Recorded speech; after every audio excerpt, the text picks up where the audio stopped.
Welcome back to Kingdom Kast. This is your host, Bad Luck Chuck. And over to the top right-hand corner is my guy, Country. And down at the bottom is our new special guest for the week. He is currently at Arrowhead Pride. He's the lead draft analyst at Arrowhead Pride. I'd like to welcome Kent Swanson to Kingdom Kast. Kent, how you doing this evening? I am very excited to hang out with you, and I guess it's cool to see Country too. It's all right. Yeah, country is sorry. something else, man. Country is gonna be like this for an hour, dude. I'm sorry. I know. I'm ready for it. All right, well, so let's get down to it, man. Earlier in the week, we had we all watched Brett Veach's press conference, breaking down the offseason. I'm sure, and everybody was tuned in, locked in on whether he's going to address the offensive line or not as the main topic. And also, he talked about Eric Fisher and Mitchell Schwartz and Patrick Mahomes and when they're going to come back and whatnot. But let's start off with this, man. He said he's going to address the offensive line, basically potentially in the free agency and in the draft. But it mostly sounded like he was going to address it in the draft. What are you guys' thoughts on that? Do you guys think he'll address the offensive line in the draft, like in the beginning of the draft or mid-round? You want me to start? Or are you letting Country start? I'm good with whatever. I'm just gonna sit back here. I'll let you fill in, the expert. What I gathered from it was, hey, what's up, Bug? What's up, fellas? What's up, Boogie? Wine drinking Bug. That's what we got tonight, yeah. kid. I'm OG status. We got wine drinking Bug for you. Mostly what I gathered was he was saying there's a lot of depth in the draft at positions that we need, a lot of O-line depth. So he also said, what did he say? If we wait for the second round, that it might not be all there. So it looks like early. I would go early. I'll let Kent, the expert, the lead draft analyst at Arrowhead Pride, talk. There's no expert here. No, Veach said basically like they always think like that there's going to be a lot of offensive linemen available, and then they get to pick 31 of the second round, and there's nobody there. So like, what does that tell you? I think that tells me they're trying to address offensive line in the first. They've got to, because they think if the run's going to happen, they're going to be caught with their pants down if they wait before 31. So like, even if there is a run on tackles early in the draft, in the first round, maybe they got to go take a guy that, maybe we're all not as excited about. Like, I don't know, like Liam Eichenberg out of Notre Dame. If they got to go grab one of those guys or something like that, that might be what happens in the first round. And I think you got to, I think they're hell bent on getting an offensive lineman in round one. So Kent, my thing is, to help us out the most, we need like all the quarterbacks to go in the first round. Mm-hmm. Is that true? Is that true every draft or this particular draft? It's true every draft forever now, because we have Patrick LeVon Mahomes and no one else does. So we just want runs on quarterbacks all the time, right? But like, I think you want five quarterbacks off the board. So like Mac Jones, we need Mac Jones to get out of here. The running backs, maybe 2 running backs sneak in. If maybe a bunch of teams think like, maybe some of these teams think they'll get value in the second round at tackle or along the offensive line, and the Chiefs wind up getting a decent guy that they're excited about, one of those top 3 or 4 guys. That would be probably 4 or 5 guys. Like that would probably be the ideal scenario for them, at least. Well, Adam Teicher said we're taking Nick Bolton first. Don't even get me started. I don't dislike Nick Bolton either. Me neither. If this team takes a linebacker in the first round, like what they just did, they just took one in the top 65 picks. Like, what are you doing? They just restructured Anthony Hitchens' contract.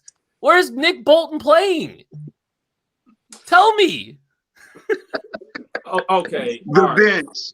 That's what he's gonna play. Like 30% of the snaps. Right. Y'all really think he'll be playing in a reduced role if they do go first round with Nick Bolton? Well, it'll probably be is Willie Gay. So you're going to set the 63rd pick in the 2020 draft on fire on a guy that's only going to play more than 20 snaps in a year. Like either way, it doesn't matter which one. It doesn't matter which guy. Like, it's a mistake because you're wasting all these picks on linebackers. Like, there's so many other needs on this football team besides a third linebacker in that room. Like, so your base downs are good, great. Okay, everyone is playing out of base anyway. So it's like, or in 12, dime and nickel anyway. So like, we're gonna get 3 good linebackers for 2 to be on the field. Like, doesn't make sense. It's infuriating. Whoever gets left out, it's bad business if you keep grabbing linebackers. Here's my thing. Like, is Hitch like in his 30s? Is Hitch like in his 30s right now? I think he just turned 30 or is about to turn 30. Yeah. All right. Well, wait, he's only 28. He turns 29 in June. Oh, okay. Yeah, that's good. That's better. So in your opinion, what's the draft needs? Because I think O-line, but when you say O-line, interior O-line or the tackles? Yes. I mean, I think is that 1A, 1B? Is that a 1A, 1B? Go grab them both. I mean, like, okay, so like there's like 60 different things the Chiefs could do on the offensive line, right? Like, there's so many ways that this thing could happen, but like one of the ways is like a lot of the guys on their roster right now are a bunch of injured guys. Like, we just got all these dudes that are like Mitchell Schwartz isn't healthy, Eric Fisher's not healthy, Laurent Duvernay Tardif's missed an entire year, is a year out of football. Like, we're talking about all these guys. Martinez Rankin just came off a year of football. Like, we're talking about all these guys that have been hurt long term. And if they try to stay old and stay, like experienced or whatever along their offensive line, like that's going to be a problem. So I think they've got it, regardless of what they're going to do, they've got to be prepared for more. They got to be prepared for these problems that happen again because they've got a bunch of injury prone dudes. So go grab an interior offensive lineman, go grab an offensive tackle. Like, if they do it the first 2 picks, like, who's going to really be all that upset, Like, especially in a class this good, there's going to be like really good dudes there in the first and second round for them. Right. Yeah. I was thinking today, how many guys did we go through on the offensive line over the last year? Let's say Mitch, LDT, Niang, KO. What's the center that played? Kilgore? Yep. Rimmons. Jesus Christ. Rankins. Did we have another guard? No, Wiley played. Who else? Algrady came out of. It was his first year starting. Durant played. Guys, man. Yeah. I mean, you think about like they tried to set themselves up for depth, right? Like, I mean, Niang opted out. LDT opted out. Those guys were supposed to be part of the mix, but like the reason the team lost their Super Bowl is, because they didn't have any offensive line depth. And like, it's hard to gain offensive line depth, period. But like, I'm stressed for me personally, like if the Chiefs go out and try to do the same thing that they always did at offensive line, I think that it's going to happen again. Right. Like, I mean, that's why they got to go out. They got to go invest, go grab 2 guys. Like no one in Kansas City is going to think 2 offensive linemen's not sexy. Everybody's going to be hyped about it. Right. Like a lot of people, like drafting on the lines isn't sexy. Kansas City would be thrilled. Like everyone in KC would be like, I get it. I'm good. Well, when you put that Super Bowl on film, then I have not put that Super Bowl on film. I have not watched that game. I refuse to watch that game. I'm not touching that thing. I'm right with you, Ken. I'm right with you. I only watched the Super Bowl like one time again since then, and I'm like, man, I'm gonna leave it alone after that. But offensive line, everybody would definitely be ecstatic, man, because you gotta protect the investment. You put all this money into Patrick Mahomes, man. You can't be having him out there driving back 50, 60 times and having to run for his life. You know what I mean? Like, he definitely needs time back there in the pocket. And I think will help prevent him from having to drive back in the pocket so much at times too. So I would be thrilled with the offensive line if they go offensive line early. Yeah, man. Like, I mean, everyone's gonna be thrilled, and like, just in general, just throw all your assets at making that offense what it is. Like, Patrick Mahomes will keep you in every game. We've seen it. You can have a terrible defense. It's not going to matter. He's going to keep games close, except for the game we're not talking about. Right. It's always the 1-score streak died with that game. There's like that. Horrible death. I'm not watching it again. I'm not touching that thing. Kid, what you think about us being in a different position now? We didn't been to the Super Bowl, just went to the Super Bowl and lost. just go on best player available instead of reaching for offensive tackle or offensive lineman, period.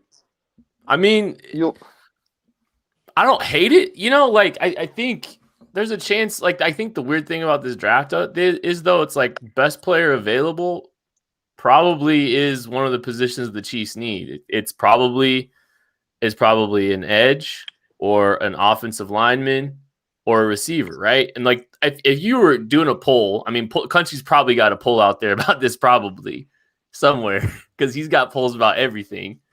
But I think you probably say those are the three biggest positions in need for this team. I would guess the best player available is probably going to be one of those positions, right? So it's kind of weird for the team this year because, like, I mean, I think it's like it situates like perfect for them, frankly. This might be the first time ever if we pass on an offensive tackle, the fans might be upset. It's like, what? Why do we like? That's crazy to think about. A couple of years ago, that was not the case. It kind of been like the Chiefs have kind of been lucky though. Like they've had tackles set up for a while. It's like this is the first time it's really been a problem, but it became like a problem super fast.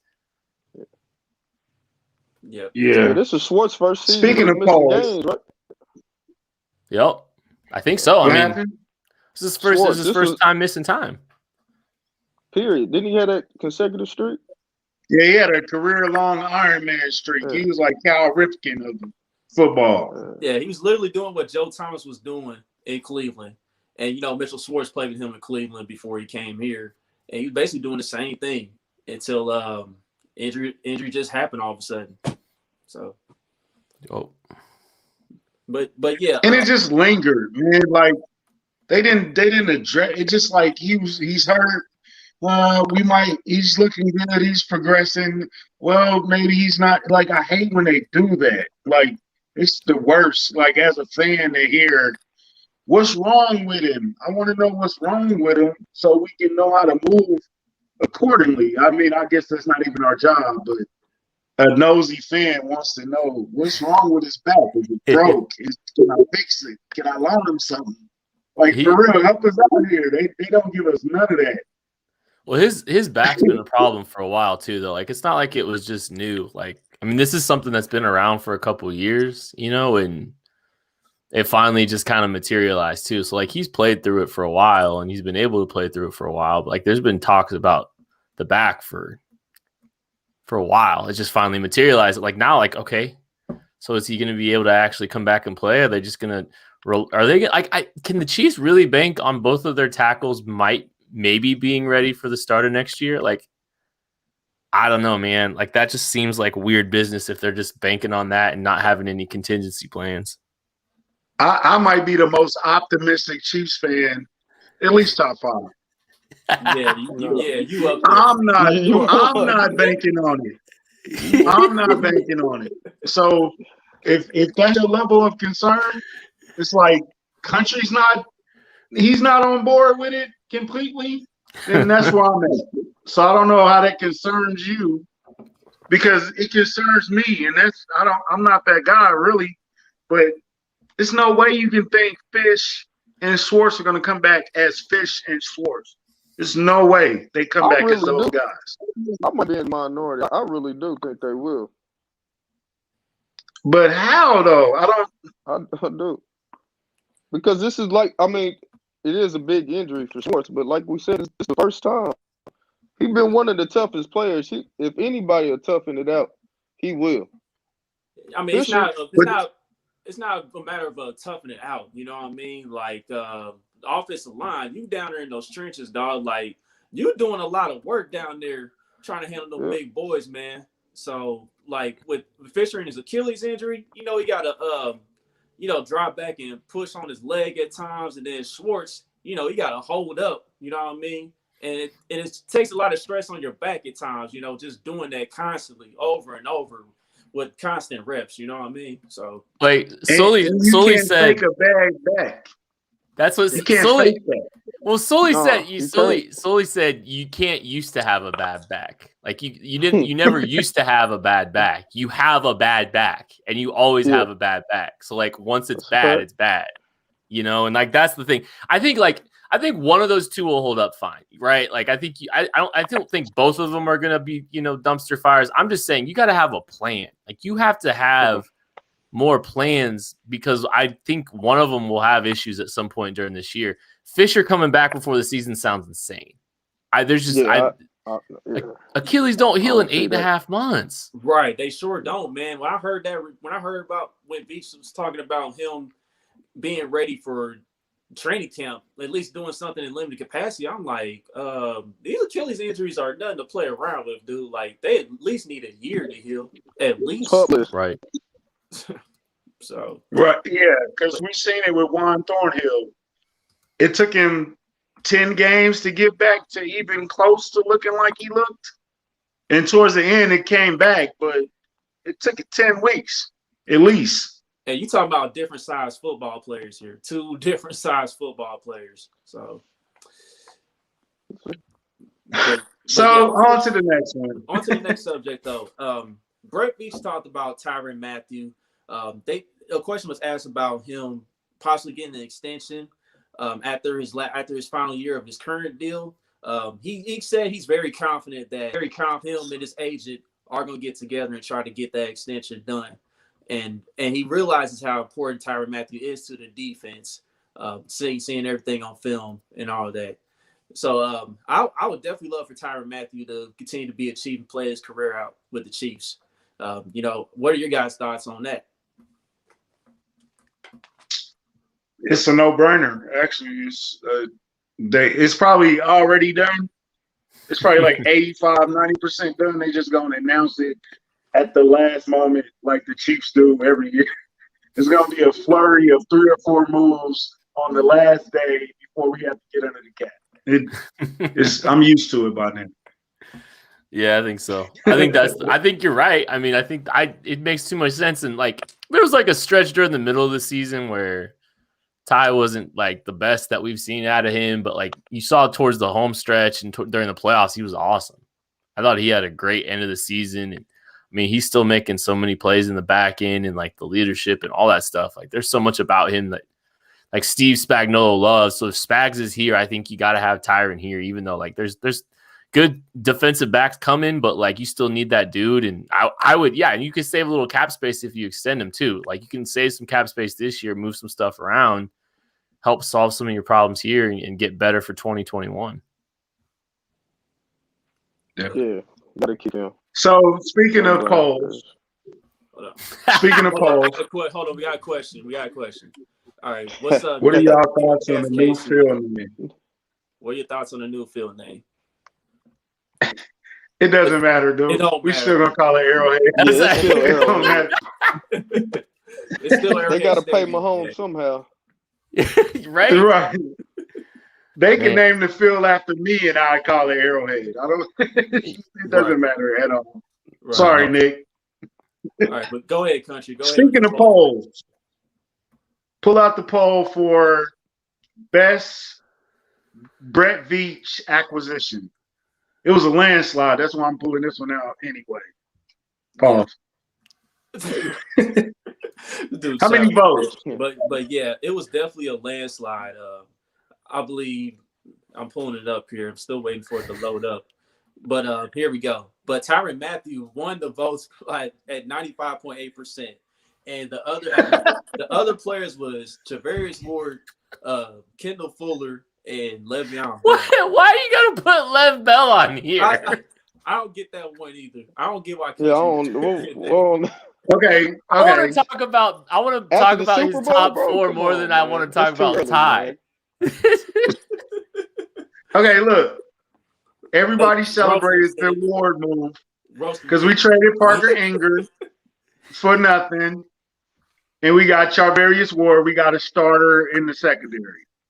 It was considered a great move at the time, right? Am I right or wrong? Sure. Okay, everybody answer. He said sure. Okay, the Alex Smith deal was considered a great move at the time. We got a young Kendall Fuller. We got our quarterback in the waiting. The Le'Veon Bell move was just an expected move that I needed another move. You could put Frank. I think you still could have put Frank on there. I know Frank didn't play great this year, but like Frank was awesome during the Super Bowl. I thought Frank was skewed the whole thing, man. What? What? How? Explain. It's a poll. This is how polls work. I don't like how y'all turning against me right now. I don't like it. Country, I told you it's got to happen, bro. Hey, get his ass, kid. Get his ass, kid. Okay. I was looking at that poll too. Like, I know Frank Clark's not on here. Put Le'Veon Bell. Le'Veon was he was done, man. I was hoping he would turn it on, but he looks washed, bro. He's still mad we didn't use him right, bro. I don't care. We got another question. All right, from Keep It Prolific. Who's your guys' dream free agent pickup for the Chiefs? Well, my free agent pickup, my dream got re-signed, I think. Jason? I think Trent Williams. I like it. How about that? At left tackle? I want A-Rob. I want Allen Robinson. Give me A-Rob. No. That's the dream right there. Load up, man. Just keep throwing. Just keep the cupboards full for Pat. Bruh, just go Brooklyn Nets on them, man. Why not? Score 100. Right. Score 100. Yeah, they can. Yeah, I think my dream free agent pickup. I don't know if he is a free agent or not. I don't know if he's gonna be a free agent or not. I say Von Miller. Ooh. Von Miller. Ooh. I like that. That'd be fun. Hey, he gets to go play in Denver and hand out some L's twice a year, continuing the streak, rush to the playoffs. I mean, I've heard worse ideas. Right. I will be completely over what he said about Travis Kelce in the past. I'll be completely over that. I think weirdly, like a lot of people in the AFC West kind of love him. Like people in the AFC West, Von Miller gave like every guy in the AFC West like bottles of wine and stuff. Like he's kind of like low key, he's like a low key. Like I'm sure like there's probably been some comments and stuff, but like Von low key is kind of like I think he's kind of like a cool dude to like so many people. It's weird. I wouldn't hate it. Yeah, it's on you. There are two guys that absolutely love the Chiefs, and they do not play for the Chiefs. Von Miller, Chris Harris Jr. They can't wait to tweet about how good the Chiefs. It's every year. Chris Harris just had a whole thing about Tyreek Hill. He's really filling into his body, and he's just a strong guy. And Von Miller loves Pat Mahomes to death. He loves him more than Kid do.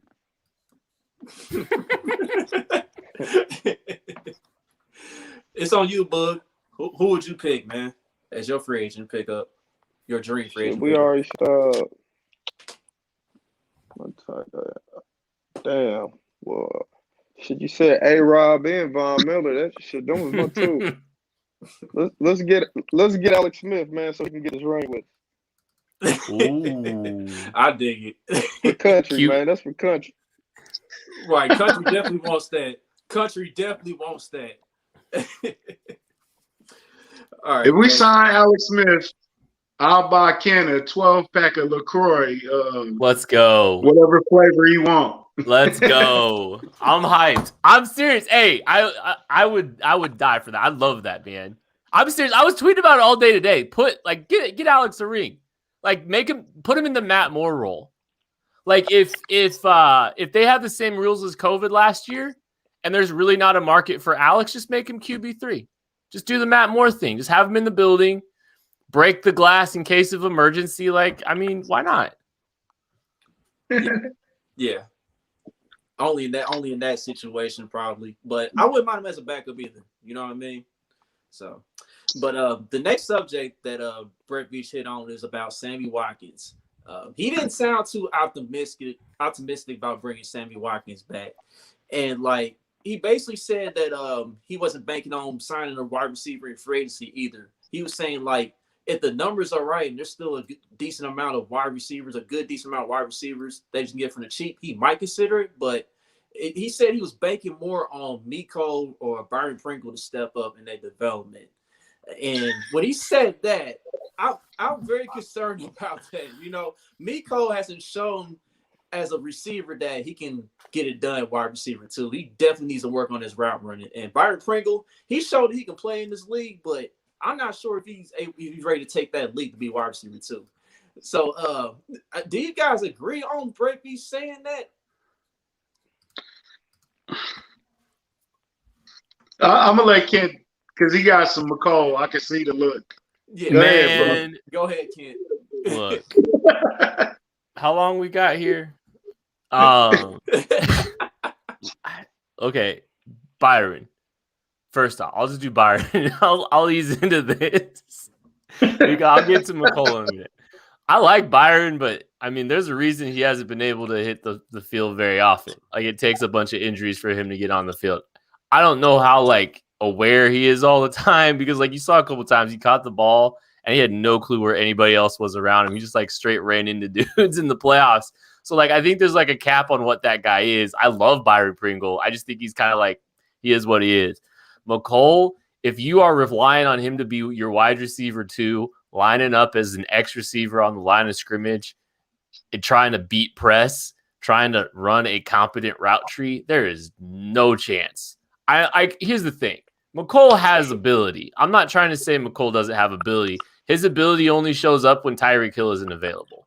If you look at every game outside of like when Tyreek Hill is hurt, there isn't very many McColl breakout games. There's just, he is what he is. He's a gadget player that has a limited route tree, and the vertical stuff that he's able to do doesn't really show up until Tyreek Hill's out, which put 2 and 2 together, I think, if you think about when he was drafted. So like put 2 and 2 together there. But I mean, if you're relying on McColl to advance and develop much, like I think there's just some things about his ability that don't translate. I don't think he can run some of these routes. He's too tight hipped. Like, he's kind of just like a guy that can run fast, straight line, but force him to change directions at all. And it's like, I mean, it's a different dude that hasn't really been able to generate many, opportunities outside of being a deep threat and catching balls behind the line of scrimmage and being fast. Like, I don't know, man. That doesn't seem like a recipe for success for me. They got to add some people. Like, those two guys those are so easily drafted over. It's not even funny. And Kent, I agree with you on all that, man, because at the time, I think Brett Veach traded up to get Miko, as a matter of fact. And he did. At the time, DK Metcalf was still on the board.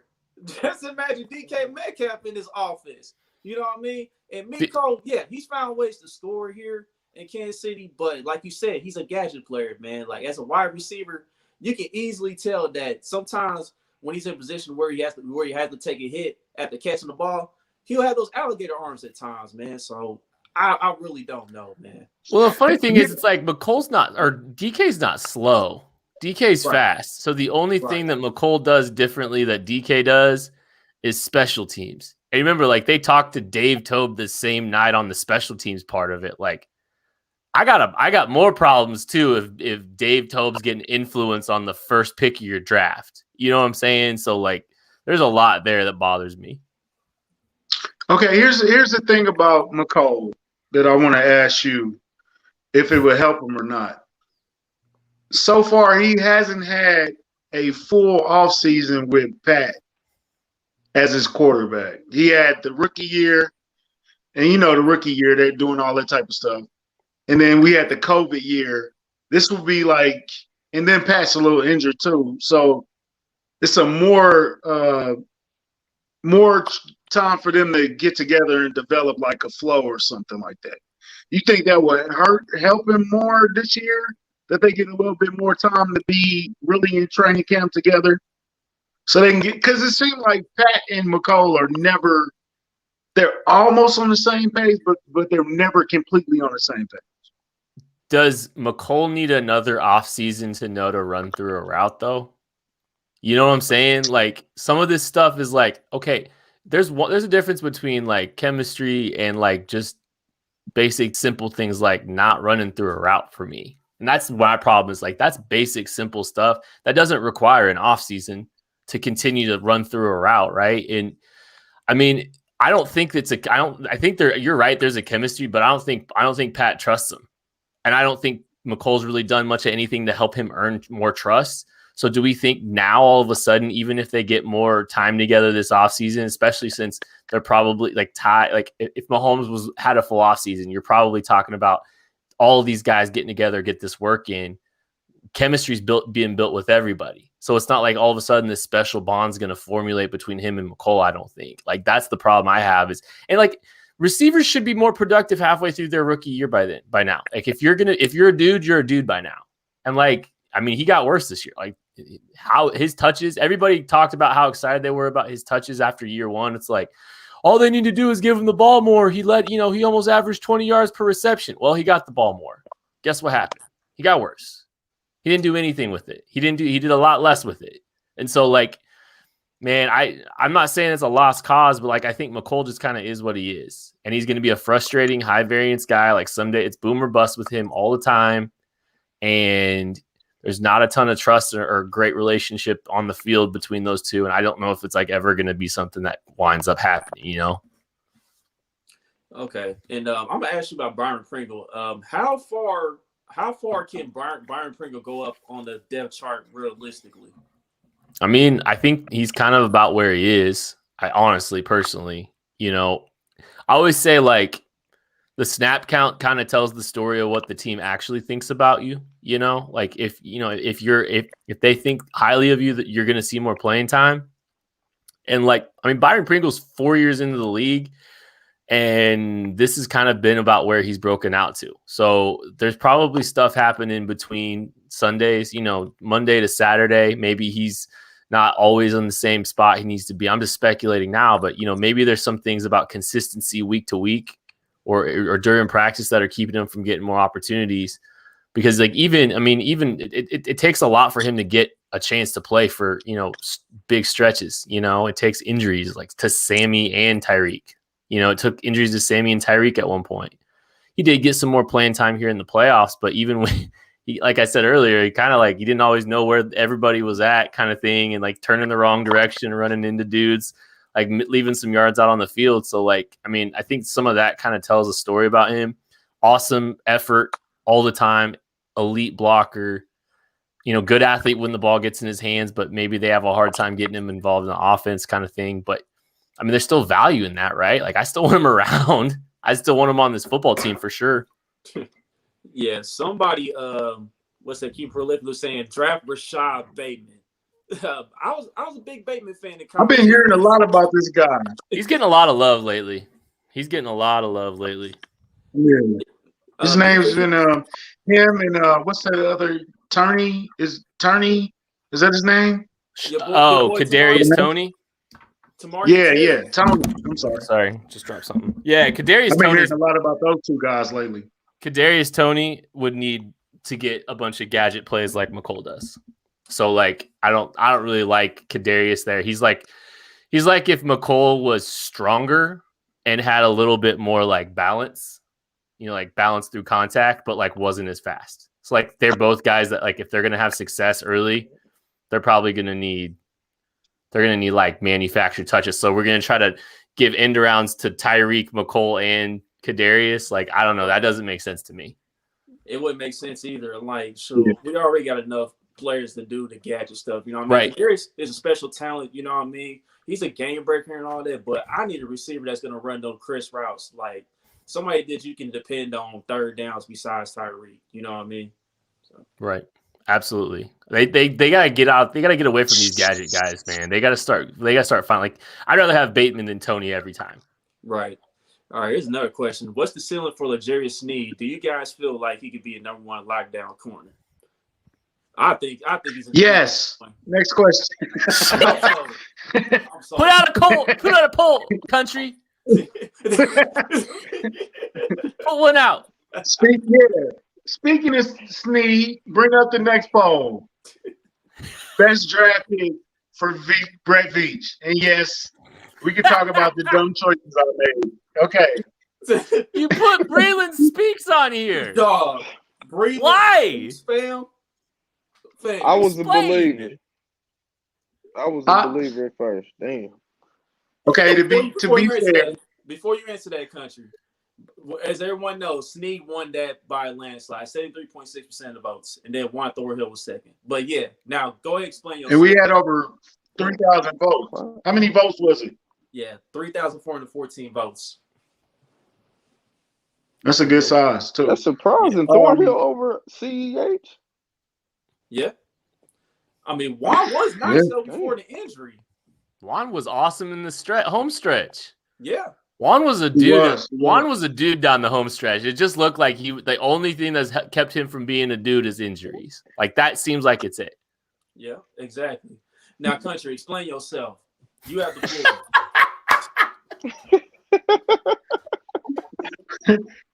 First of all, take the bass out your tone. Okay, I thought Snead would win going away, right? I thought Juan was a good. I think Juan is a great pick, actually. I put Breland Speaks on there because he was the first initial pick of Brett Veach's GM tenure. In retrospect, I should have put Noddy or somebody else on there. So wait, hold on. Who was that, country? Who was that first one? Breland Speaks. No, Derek Noddy. I wanted to hear. You got to hit it with the Noddy voice. Oh yeah, run stopper. There you go. we had country on our podcast the first year, and we let like a bunch of people, like the guys I do the podcast with, Craig, Matt Lane, and Country, and Bearcat, all like broke down one pick each, and we put it on like our podcast the very first year, like 4 years ago. And Country had a whole thing set up. It was awesome. Yeah, about 2 a.m. Hey, record this real fast. Okay, I got you. What do you think it is? No, just to break off a little bit. Like me and Kent, we only met last year, not last year. 2 years ago. Before COVID that year, right? 2 years. 2 years, ago. Yeah, in person at least. So I had this podcast idea, and he had this idea of a draft guide, and I was like, "What is that?" And he broke it down to me, and we talk a lot. We really talk a lot. And the funny thing, I was like, "This is the first time I even asked for your number today." Yeah, we're in the DMs a lot. We've been cool for at least 3 years. But they put together the draft guy, him and Craig Stout and Maddie Lane, the chief in Carolina. It's an amazing. If you love the draft, if you want to break down your draft, you need this in your possession. Every year it gets better and better. It's really, you guys did an amazing job. Salute to you guys on that. Nice, dude. On the draft guide. Appreciate you. I got a promo code to give one away today on the show. So Y'all hear that? Hey, shout out to Jake too. Shout out to Jake too, I guess. But hey, no, Jacob comes by Wings and Things, so he's a little ahead of. Oh, he's ahead of Maddie Lane right now. He told me I haven't been through yet, and it's not too far from where I work. Yeah. And I'm pretty upset because like I see all the pictures all the time. I'm jealous. Yeah, Ken, you need to come up there. So I'm gonna drop you off a package one day. Man, I need to get on that. I'm not joking you. I've seen the menu like 10 times. I've looked at the menu like 10 times. Like, I need to get this. Yeah, you definitely need to get that. Spicy tender, 6-piece, bro. 6? Only 6? That's all you need. If you hungry, you definitely get more than that. I eat a lot of fried chicken. Boogie gets a tender basket, a 4-piece basket, and a 3-piece basket. Jeez. With pink lemonade. That's crazy. Every time. Every time. I know it's Boogie. I'll be like, tell Boogie pull up. So, tackles. We got guards. I think the next need would be defensive end. Do you agree with that? Yeah. No, absolutely. Especially since, I mean, like Frank Clark did not look like the guy we saw late in his first year. There's a lot. I think there's a lot going on with Frank. I mean, I think there's a lot of layers to that whole conversation.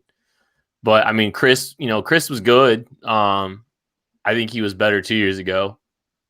And they're kind of paying for past success with both of those guys, I think. So you got to go grab another guy, right? And this is, I mean, it's kind of like like what Boogie was saying earlier. Like, best player available might be an edge. There's good edges. Like, this is a good edge class, and like you could go take an edge in the first round and then go draft offensive line in the second and third round and still be good, probably. So yeah, no, they gotta go grab one of those dudes in the first 3 rounds, I think, probably. Yeah, most definitely. And speaking of, the draft this year and everything, like the process and all that, Brett Veach talked about the scouting combine and like the challenges without it this year. It feels a little weird without the scouting combine this year, just due to the times we're in. And he also talked about how, like, if he's looking at guys that are like in lower level schools, he was saying like that's going to be more challenging because you don't have those college all-star games like you normally do. Like, we had the Senior Bowl, but that was it. Like, you don't get the East-West Shrine game this year and all these other college all-star games you're accustomed to seeing. And so Kent, in your opinion, like how much of a difference does that make as far as like scouting? Well, I mean, right now in the country's running a 4-4 with all these times going out right now at all these like pro days and stuff. Like, all these dudes, country's running in the 4-4s this year. It's like you can't really use that information.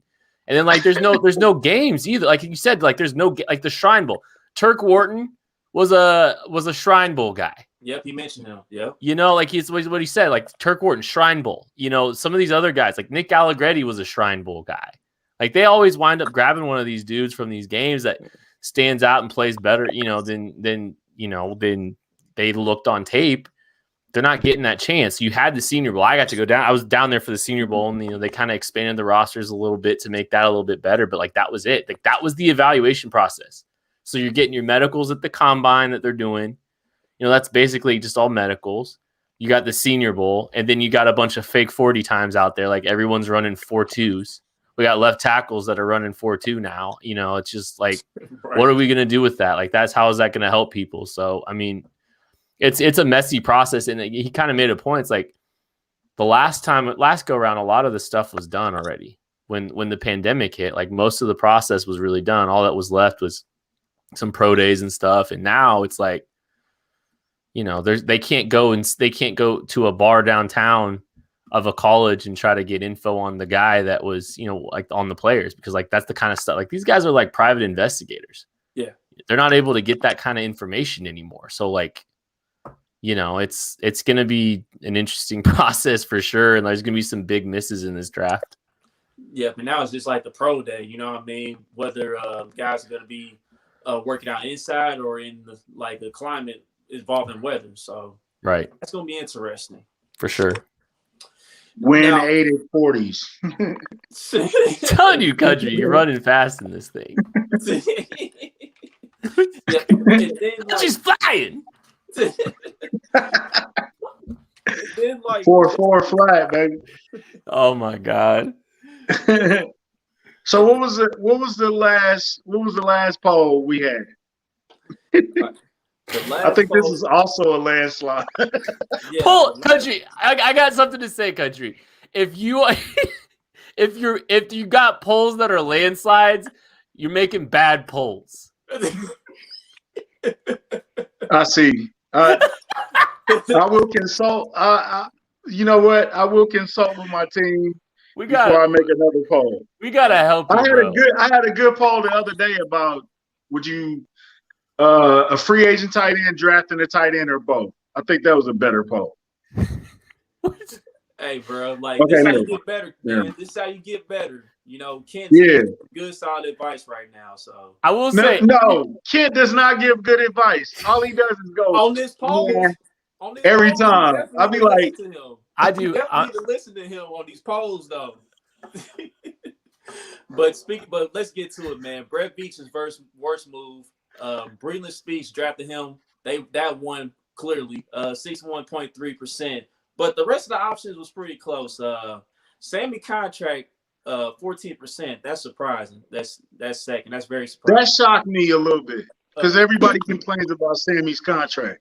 Right. I thought it would be a lot more. How was that number 2? Yeah. But this is how close it was, though. Yeah, the third one, it was close. It was close for everything except for the Speaks move. Yeah, the third one was drafting Nicole. It was at 13%. And then Hitch's contract was at 11.6%. I think it's worse because it's actually trading up for Speaks and trading up for McCall. Like you could even made it look worse. Yeah, I thought Nicole was gonna be second on this poll, honestly. Yeah. I think there's a little bit more hope for McCall now, right? Like I still think there's a lot of people that are holding out a lot of hope for him. I'm not there, and I'm not trying to tell anybody that they're wrong for not having hope, because like that's what fans should be doing, is having hope. But I think people have some hope that he's gonna, turn into more, and he just needs more opportunity, which I don't think so. But so let's break down the Breland Speaks, the draft pick. From the beginning, Kent did not like this move. We discussed it so many times. I got dunked on so bad. This was like my first draft covering for Arrowhead Pride. Like it's the first time I've ever done this. And people were just slandering me up and down. I've got some screenshots from that. It's like I got called things like I've never, like some British term, like basically wanker or something. Like I was getting called all kinds of weird stuff, man. Wow. People, obviously this guy doesn't know more than Brett Veach. Like, no, of course I don't know more than Brett Veach, but I mean, trading up for Breland Speaks, like there's a lot of people that knew that wasn't a good move. I don't know. Who were we clamoring for that year? It was a corner, I think. Oh man, you're making me think like way too hard. Mike Hughes? Was it Mike Hughes might have been in that draft class. Hold on. William Jackson? No, William Jackson's. No, that was way old. He's way older than that, bro. Right. Hold on. I can't remember. I'm sure it'll come back to me. Yeah. There's a lot of. I think we liked. Who do we like? Who was the corner? We like Jair. We thought Jair might be down. Like they could trade up for Jair. Alexander. God, yeah, big on he him. was on the list. He was definitely on the list. We like Josh. Everyone thinks Brett Veach was trading up for Josh Jackson, and Josh Jackson went a pick before. Like everybody's theory is that Brett Veach was going to trade up, and he traded up, and he made this agreement, but he was going to trade up for Josh Jackson. And then Green Bay snatched him. That doesn't happen. Like every time someone says that, like that's not how this works. This isn't how this works. You don't make the agreement or finalize the trade until you're on the clock, so you know exactly who you're taking or who you're trading up for. But everybody's like, I think it was a rookie GM move because Brett Veach traded up before he knew. Like that's not how this works. So yeah, Josh Jackson was a guy that. I mean, but Josh Jackson hasn't been good, but he's been better than Breland Speaks. He's in the league still. Yeah, he's still in the league. Breland Speaks has been around like 3 different teams already now. Man, it's crazy. It's funny. They had a picture of Speaks, and he came into camp. He looked slimmer. I sent the picture to Kent, and he was like, his fat ass. It was like, it ain't gonna change nothing. He's still fat. Dude, he was over $3 billion at one point in his second year. He was ridiculous, bro. It really got ridiculous with his weight, man. Big. I don't think it would have mattered. Like if he was a DN though, right? Right. Yeah. I honestly don't think it would have mattered anyway. Like if he had stayed in shape, I still don't think he was any good. Like he couldn't like a bus turns tighter corners than him, like he just couldn't turn the corner. You had to kick him inside all the time. Kid, let me ask you one more thing about the O-line then. I know we already talked about it. What did you think about Niang coming out? Oh, we like Niang. I think he was like top 70 for us, somewhere along there. I mean, he's good. I mean, he had some injury issues that he was working through, so like that kind of like I think that hurt his stock a little bit, which is why he fell because there's some injury concerns. But talent wise, I think he's like a top, like he was a second round player probably that they took in the third. So like there's a lot of ability there. Like he's a good player. I don't know what the plan for is. Like there's some things like they might kick him inside the guard a little bit. Maybe they'll, if there's I think there's a lot up in the air with like how they're going to go about like developing him, but I think he's one of their best 5 linemen. So like, I think he's on the field for week 1 somewhere next year. Like he's a good player. And the Chiefs have him for 4 years because last year's contract didn't count because he opted out. They have him for 4 more seasons. So yeah, I think he's a guy you'd be excited about, but like still draft 2. Like you still just keep adding young talent. He's not a reason not to draft more guys. Like I still think you got to keep adding to that group. Exactly. Yeah. And like so, before we let you get out of here, we got one more question. A question I always ask: is this trade down season for the Chiefs? Yeah, I mean theoretically, yeah. Again, Brett Veach always talks about pockets of players, right? So if there's like 6 dudes, that he really likes and, he thinks I can get one of these guys in this tier. Yeah, it makes sense. I think this is going to be a weird year though, because what are they trading up for? Like what's somebody trading up for, right? Like there's you got to figure out like, okay, they're probably trading up for a tackle. They're probably trading up for one of those edges, which is like if teams are going to start that run on tackles and edges, you might as well just take your guy there, right? So like I think they're going to stick. I think that's probably what happens. And I think you're probably pretty excited about who's there when they stick. Okay. So how would a perfect draft go on the first? Let's go first round. Run on quarterbacks. Yep. We 2 got running backs. 2 at running least backs. 5 quarterbacks, right? 5 quarterbacks. 2 running backs. 5 wide receivers. More than that? Probably like 5 wide receivers, maybe like 2 tight ends. So like maybe like someone really likes the Penn State kid. Yeah, Kyle Pitts for sure. He's a lock. Honestly, like Brett Veach said that the cornerback group's good. I don't know. I don't think that's real. But like maybe like Greg Newsome, like some of these other corners start, going up in the draft. Yeah, I think it's smoke boogie. I really do. But I mean, like that's the kind of stuff that needs to happen. There's got to be run on corners, couple running backs. I think the Chiefs will be fine. Like seriously, there's going to be a good football player at 31 that we're excited about. I'm telling you, we'll be hyped about it. Should be. Yeah. It should be. Okay, so what makes you think differently about the cornerback class in comparison to what he said? Well, I mean, like, okay, so like there's 2 really good guys at the top, Patrick Surtain and Caleb Farley. Those guys are really good. JC Horn's really good too. So like those 3 are like legit. After that, like we said, Greg Newsome, okay. Like he's a pretty good football player. A lot of real tiny corners, like Asante Samuel's kid's pretty tiny.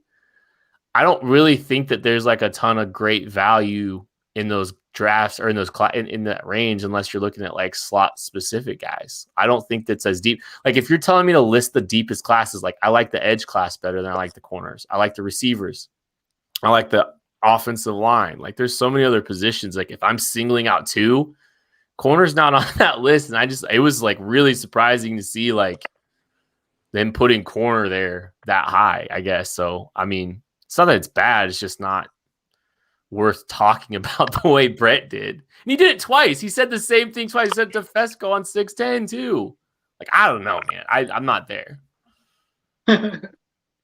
So actually the draft is deep in areas of where we need it at the end of the day. Yeah. So like that's like kind of Boogie saying, like you can take best player available and still get players to help them like at positions of need. But like probably the best player available for the Chiefs at 31 is going to be a tackle or an edge or a receiver, So like that's why it's exciting I think this draft in general is exciting for Chiefs fans because like there's good receivers all the way up and down the board. There's good offensive linemen. Like there's some guys on that are getting day 3 buzz, and I'm just like, I mean, I'd take them day 2. If the Chiefs took him at 63, I'd be happy, So like, it's a good. I'm hyped about this draft class as much as I have about any. Like it's gonna be fun. Yeah, I'm gonna ask you about one particular name in this draft class. I've been seeing his name on the timeline like every day. You know, all these Chiefs fans, they doing my drafts, or guys that are covering the Chiefs, they doing all these my drafts and everything. Quinn Miners, man, that's the name that I've been seeing all the time, every day on the timeline. So, what's your opinion about Quinn Miners? Is he really the real deal? I mean, he's the real deal. I think he's good. I think he's really good. I think he's like a top 100 player. And you can go and watch so he was a Division III kid. I don't know, like he's like a guy that he played at a Division III school. Like that's not going to help the tape all that much. Right. But he went to the Senior Bowl. We got to go down the Senior Bowl. Part of going to the Senior Bowl is you get all 22 there and you get to watch these guys. And so we'd watch every practice. I mean, that dude got better every day. He didn't look out of place ever against competition that he's never remotely come close to seeing. They put him at center, and he was one of the better centers there. I mean, the dude's who's more athletic than any of the other offensive linemen we saw there. He was physical. He was, finishing guys. He was absorbing contact. I mean, there's so much about that. I mean, and you're doing that. We haven't seen you play in a year. I mean, there's just a lot about that. Like, the Chiefs take him on day 2 anywhere. If they take him at 63, I get it. I'm excited about it, frankly, because I think that dude.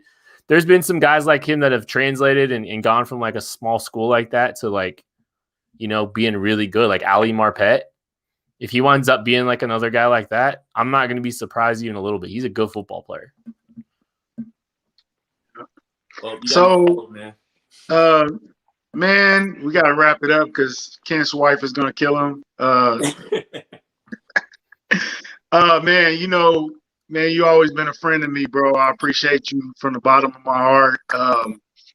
Great guy, man. Follow Ken. He's very knowledgeable.